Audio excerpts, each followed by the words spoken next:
Hey guys, Papercut here with the replay review. Here we have Steve's Games playing Order of the Dragon against Japanese. He was Plat 1, about to get Plat 2 on this game, but couldn't quite win the game. The Japanese player is Plat 2 himself, but was Diamond last season. So Steve's Games, he also has a Twitch, so you want to watch him play. Check out his Twitch, same name as his game name here. At least I think it is. Yes, it is. So, check him out there if you're interested. So he's playing Order of the Dragon against Japan.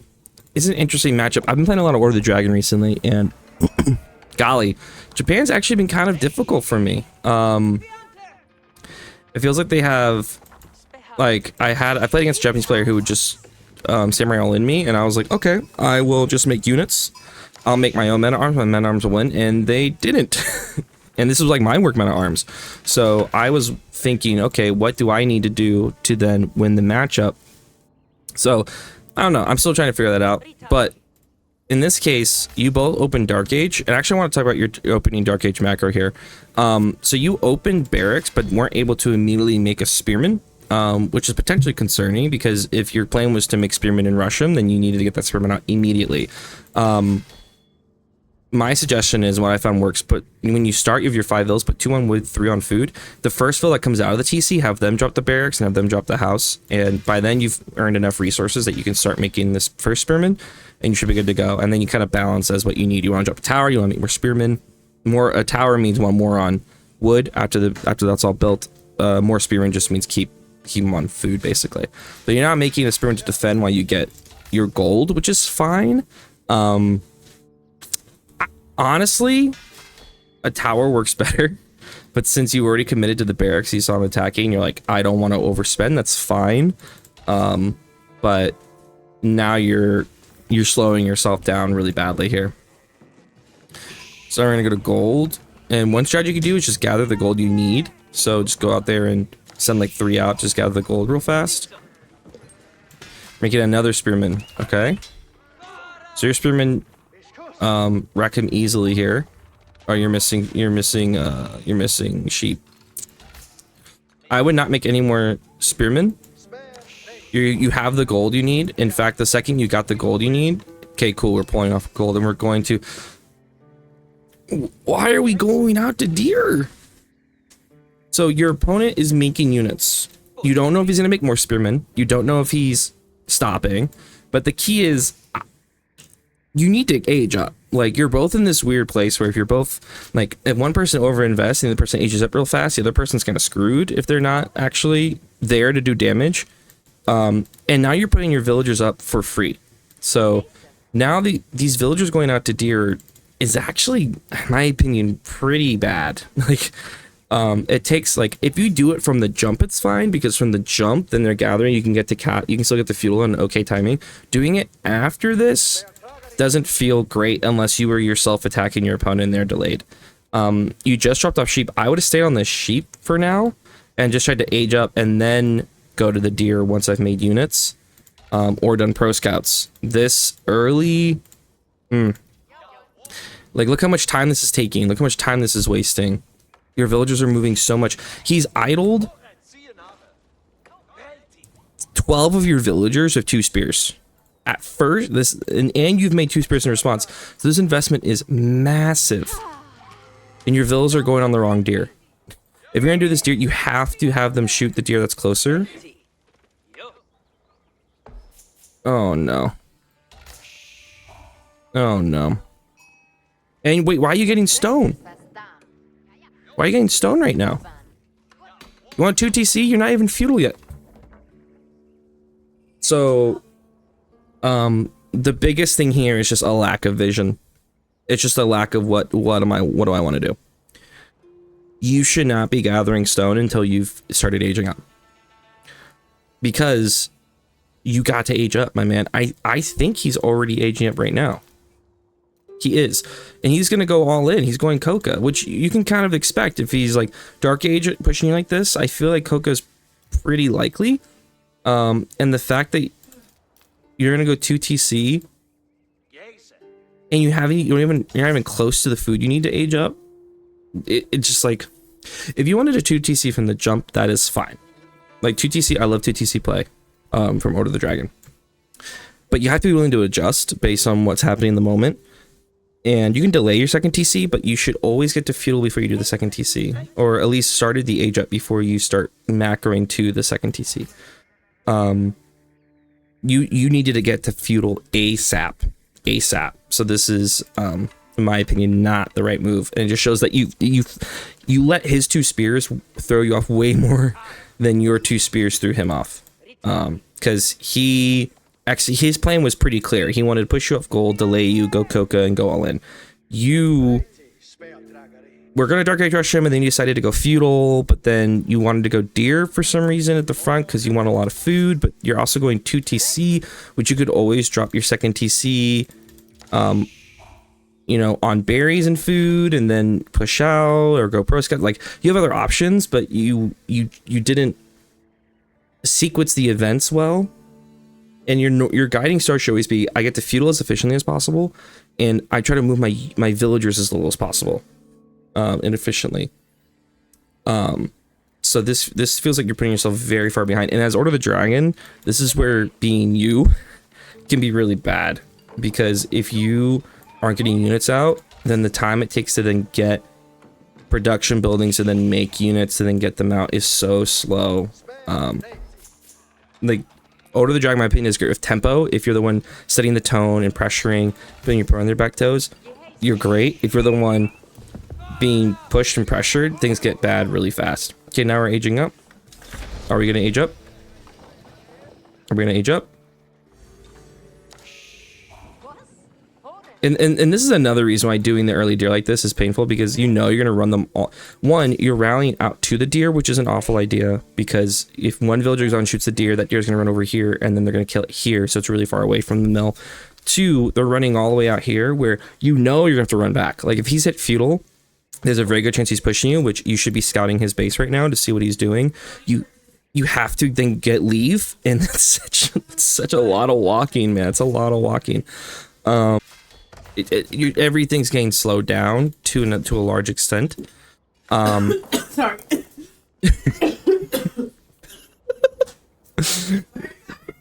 Sorry, when you both work from home, things happen that then lap over. So we're gonna keep going. But anyway. Yep, all of a sudden here come the units. You can't fight that because he has a shinobi, and now your villagers have to run. And now you're gonna lose your scout. You haven't even aged up yet. You don't have a... Oh, no. No. And you're still rallying out to... Oh, no. So this is... Whenever I'm feeling myself getting, like, overwhelmed by the events that happen, because I wasn't expecting these events, you have to just take a second and pause. Go, what am I trying to do? How do I need to check? Like, it is much better for you to take a second and have my dog's... I'm sorry. It is much better for you to take a second to then fix what's happening on the screen than continuously just make mistakes because you're trying to move quickly. Like, it is better just take a second, go, what am I trying to do? What's happening right now? I'm trying to drop a second TC. Where do my villagers need to go? It would have been totally okay for you to drop a lumber camp. It would have been totally fine. It's better than your villagers walking this far back and forth. You are now significantly behind. And you're already dropping farms. Which, if he's just sitting on resources on the map, he's fine. I wonder if he's going to fast castle at this point. Let's check his... What's he doing over here? He's dropping more units. He's defending his gold. So you're very lucky he wasn't more... Oh, he's pro scouting. Wow, okay. You're very lucky he wasn't more insistent. If he had just kept making units, I think you're in a really bad spot because you don't get any more food. I think a squirrel ran by me. But if he had been more insistent and just kept attacking, you don't get any extra food. You're then trying to make farms. He's then just dropping ramps and pushing you, honestly. And there's really not much you could have done because you only have a barracks. So you're lucky he then played super passive because really, honestly, he had this game won. Like, he didn't need a pro scout. He could have just immediately gone on to food and just taken deer normally and just kept making units. And I think you're kind of smoked. Because of how delayed everything was. You can go 2 TC off of pressure. That's fine.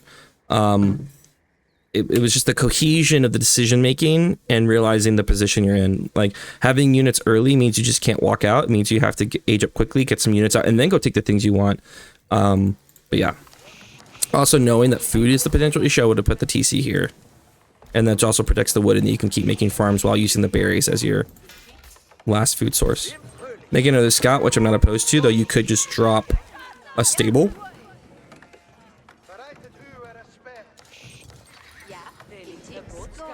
Yeah, that scout said F you sheep.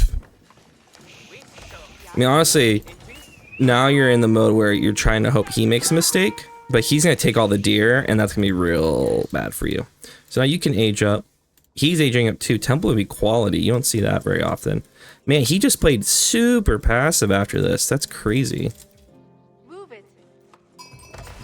You're very lucky he went so passive. I like the Burgrave choice. Burgrave off the 2TC is the best move in my opinion with HRE with not HRE with Order of the Dragon.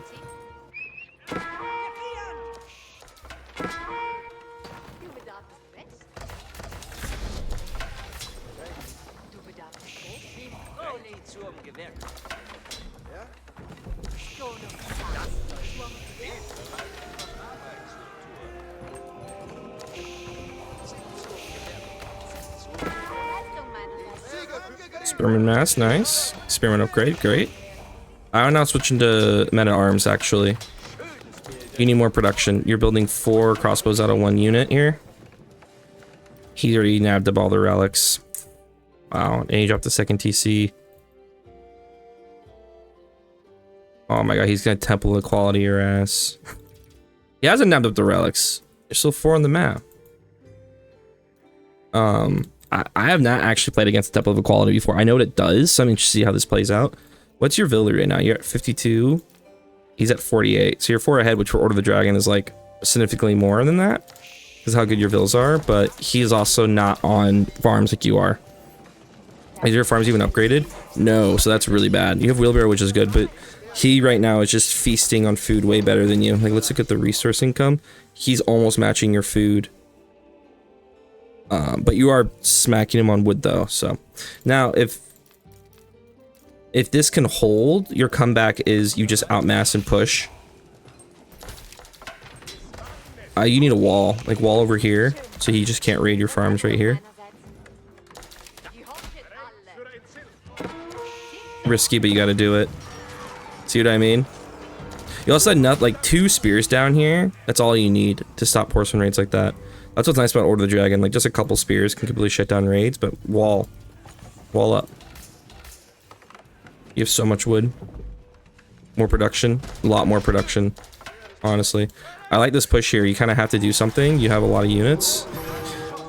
That's why you need a stable, so you can keep scouting, though, because you have no idea what he has. Dead. What?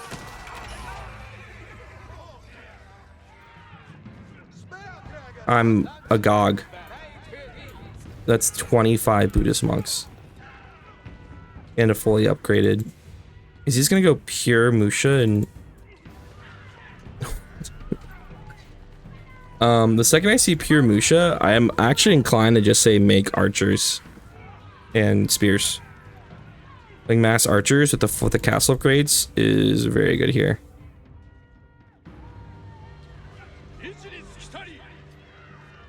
He's gonna, but he has to manually click the suture, right? I feel like that's really difficult. Oh, you can't fight under the rocket TC, man.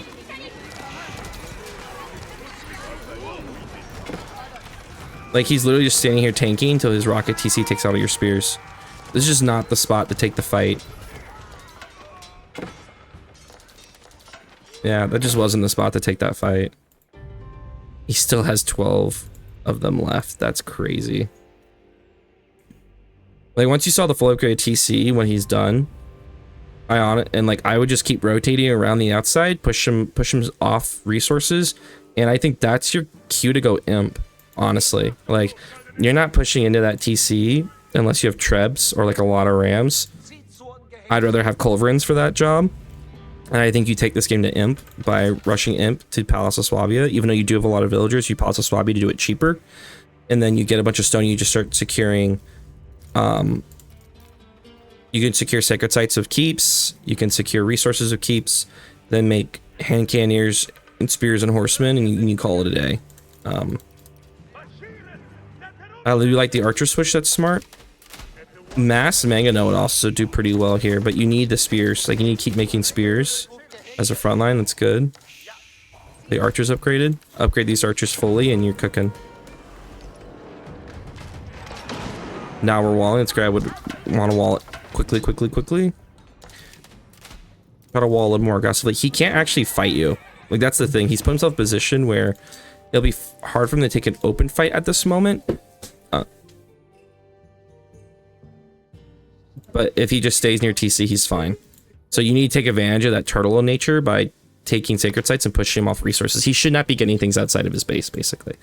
And that's why you also, I think, adding horsemen here would be pretty big, because the horsemen give you a lot of versatility to raid. Right now, your comp's very slow, so he's going to feel very free to just, look at this, like, he's just walling, no problemo. He's going to take all these resources here, no problem, because you can't, you're slow, so you're worried about getting caught out.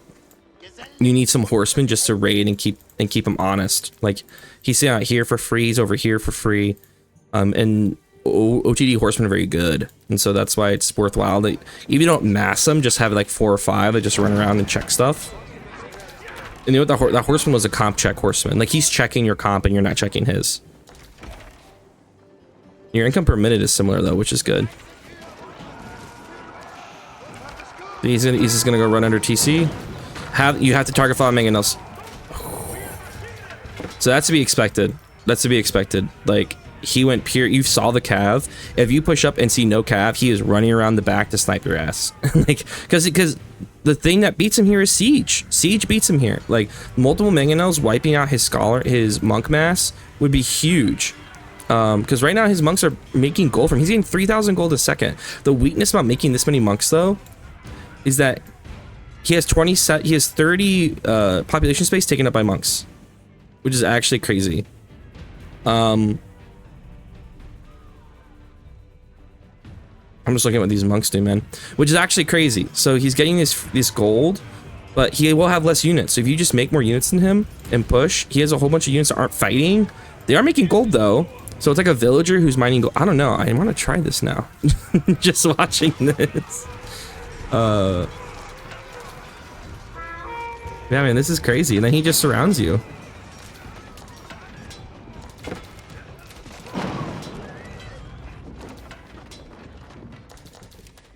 That's wild.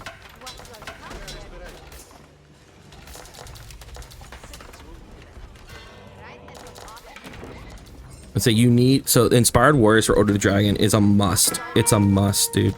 It's so important to get Inspired Warriors because you have such fewer units that actually inspiring each one is feasible and really, really important. So you notice how since he has mass cav and these mass range cav, he can easily clean up any raids you do if they're not cav. So like that's why technically your comps will beat his comps, but he will struggle to push in. And if you try to raid with infantry, he cleans it up. So it's like you have to win enough pushes here. So you got to keep towering and walking up, and like a tower here and then start trebbing everything would be good. But he has double Shogunate Castle with full farms. That's so much food. Yeah, that's so much food, man. And so basically what he did is that he got this massive advantage early on, and instead of pushing to your base and killing you, he went super passive, and he had the space to do that, and he played a safer game in a way. But actually I think this was more difficult, but anyway, he just used his space and time to get, you know, really good food income, to get space, to get resources, and now he's just gonna out resource you basically. Which is why I said when you saw him turtle, kind of going imp was your best move, because you're not winning this in castle like this. You need imperial upgrades, which I think put you ahead of him. I think your imp units are better than his imp units. He's just stonewalling you everywhere. This guy's so bold. No, just have your villagers attack his villagers. Just have your villagers attack his villagers. Easy peasy. Okay, now that you're at 94 villas, I guess you do L's back. Where are you L's backing? L's backing? No. Never, ever, ever, ever. But a keep where you can't defend it. You can't defend this. if you cross with this slow ass army, he will burst down this keep. So like I would have liked an L's back here. Why here? That's more in your area zone. You get 2 stones. Here is just like, man, it's so close to his base, he can just pop out 2 or 3 bombards and knock that down. And if you dive it, then he can either run past you. Like it's just not a good spot to put it. He's up with the. I thought he was gonna go cast the crow, just as a, just as an. Look what I can do. And he even mined out the gold before you got. See, look.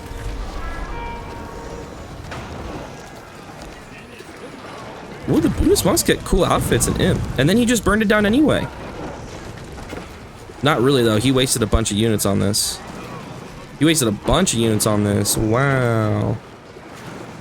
Pop out and repair. Pop out and repair. Pop out and repair. What an idiot. There's nothing to fight for here. There's 17 gold. He mined the gold out. He could have just left. Him pushing that was crazy, actually. Was actually crazy. But just pop out and repair. It only costs wood to repair. But you see how even then you still lost because he has so many resources. He can just mass you so much better than you, and you only have 25 on food. Your food incomes, look at your food income difference. It's over 2,000. So he's just gonna outmass you repeatedly. This is like the dream setup for Japan. Overall, what this game really came down to was the Dark Age. And if you're gonna get that far behind, you have to raid a lot and put him on edge and keep killing vills. And you never really put him on the back foot. He was safe basically the entire time. You never built cav to raid him or did like a push but then sent infantry on the sides to raid while you're like, you never did anything that actually got pushed him off balance. But the biggest thing is cleaning up your early decision making, committing to a plan, adjusting it based on what you're seeing, but not like, ask yourself what's happening, what's feasible for you to do, because just sending your vills on to the deer early on was killer. I hope that was helpful. Let me know if you have any questions or if you're interested in coaching, and good luck on your games.